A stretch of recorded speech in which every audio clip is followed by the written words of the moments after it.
भारतस्य गौरवाय राष्ट्र कल्याण हेतवे युवकानां विकासाय विवेकानन्दं नमाम्यहम्।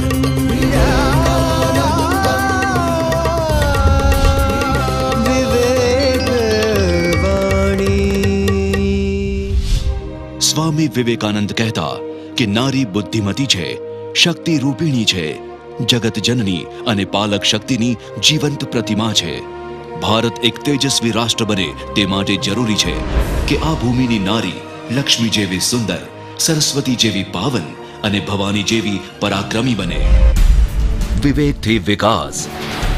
ગુજરાતે કુપોષણ યુક્ત સમાજ માટેનું અભિયાન હાથ ધર્યું છે, તો મહિલા સશક્તિકરણના મહાયજ્ઞમાં પોષણ, શિક્ષણ અને આર્થિક સામાજિક સશક્તિકરણને અગ્રતા આપી છે। ગુજરાત સરકારે નાના બાળકો અને સગર્ભા ધાત્રી માતાઓને પૂરક પોષણ મળી રહે તે માટે યોજનાઓ અમલમાં મૂકી છે, જે અંતર્ગત નાની વયના બાળકોને 500 કેલરી અને 12 થી 15 ગ્રામ પ્રોટીન મળે તેવો પોષણયુક્ત આહાર આપવામાં આવે છે, જ્યારે સગર્ભા માતાઓ અને કિશોરીઓને 600 કેલરી અને 18 થી 20 ગ્રામ પ્રોટીન મળે તેવો આહાર અપાય છે। આ જ રીતે રાજ્યમાં માતા અને બાળ મૃત્યુદર ઘટાડવાની દિશામાં ગુજરાતે ખૂબ સુંદર કામગીરી કરી છે। ચિરંજીવી યોજના હાથ ધરી નિષ્ણાત તબીબોનો સહયોગ લઈને રાજ્યમાં 7 લાખથી વધુ મહિલાઓને સલામત અને સંસ્થાકીય પ્રસૂતિ કરાવાઈ છે, જેને પરિણામે સંસ્થાકીય પ્રસૂતિનો દર દાયકા પૂર્વે 51% હતો,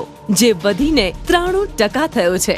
દાયકા પહેલા માતા મૃત્યુ 202 હતો, જે ઘટીને 148 તથા બાળ મૃત્યુ દર 60 થી ઘટીને 44 થયો છે। આમ ગુજરાત સરકારે મહિલાઓ અને બાળકોના વિકાસ માટે વિશેષ ધ્યાન કેન્દ્રિત કર્યું છે। વિવેક મંત્ર। આ સરકારે ચિરંજીવી યોજના કરી।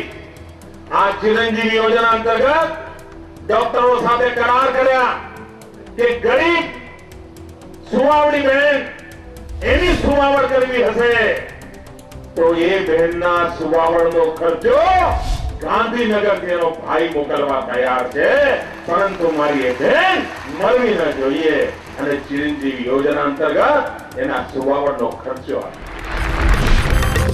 विवेकानन्दम्